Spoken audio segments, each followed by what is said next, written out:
तालुकास्तरीय विज्ञान प्रदर्शन त्रेपटावले या निमित्ताने ज्ञान विकासच्या या प्रांगणामध्ये तुम्ही आम्ही सर्व या ठिकाणी जमलेलो आहोत आणि या कार्यक्रमाचे उद्घाटक म्हणून आपल्या सिल्लोड तालुक्याचे गट शिक्षण अधिकारी सन्माननीय ठाकूर साहेब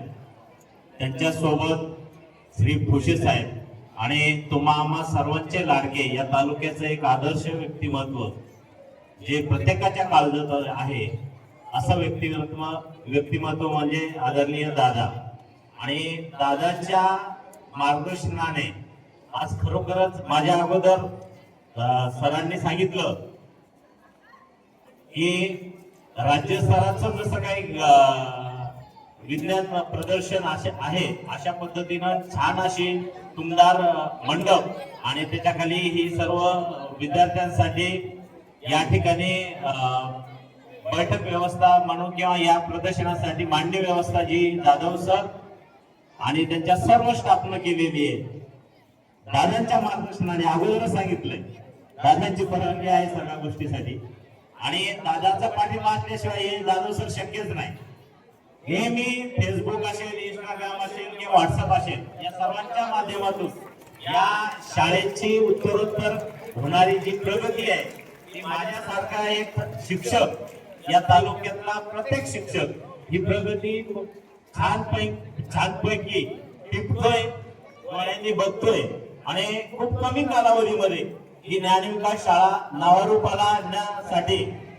माननीय दादांनी आणि त्यांच्या सोबत इथला जो स्टाफ आहे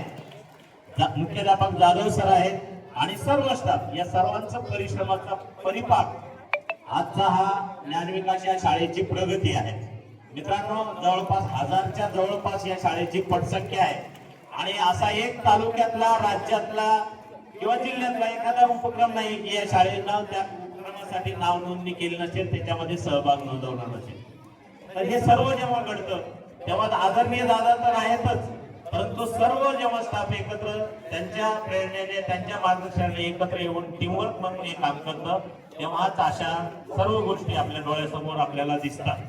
आजच्या या विज्ञान प्रदर्शनामध्ये सहभागी झालेल्या विद्यार्थ्यांचं, त्यांचे मार्गदर्शक शिक्षक असतील किंवा शाळेचे सर्व मुख्याध्यापक असतील या सर्वांना मी या प्रदर्शनाच्या हार्दिक शुभेच्छा देतो आणि एकच सांगू इच्छितो की एक वेळेस थॉमस एडिसन नावाचा शास्त्रज्ञ होऊन गेलाय. त्या थॉमस एडिसनला शाळेनं ध म्हणून त्याची गणना केली होती आणि थॉमस एडिसनच्या आईला शिक्षिकेनं पत्र लिहिलं होतं की एडिसन हा थॉमस नावाचा तुमचा जो मुलगा आहे हा वेडा आहे, हा शिकू शकत नाही किंवा माझी शाळा त्या लायक नाही की त्याला ते शिक्षण मी देऊ शकेल. आणि असं म्हणून त्याला बाजूला केलं. त्या लेकराला घेऊन त्या थॉमसच्या आईनं सर्व काही सोयी सुविधा त्या एडिसनला उपलब्ध करून दिल्या आणि आज थॉमस एडिसन इतिहासामध्ये कोणाची इच्छा असो नसो तर थॉमस एडिसनचं नाव घ्यावं लागतं. विज्ञानामधले सर्वात मोठमोठे असे आविष्कार या थॉमस एडिसनच्या नावाने नोंद आहे आणि म्हणून तुमच्या आजच्या जमलेल्या सर्व लेकरातून उद्याचा थॉमस एडिसन पण या ठिकाणी असेल अशी सदिच्छा व्यक्त करतो. तुम्हा सर्वांना शुभेच्छा देतो आणि आदरणीय व्यासपीठांना पण धन्यवाद मानतो की आजच्या या कार्यक्रमाला जाधव सरांनी 2 शब्द बोलण्याची संधी दिली. धन्यवाद.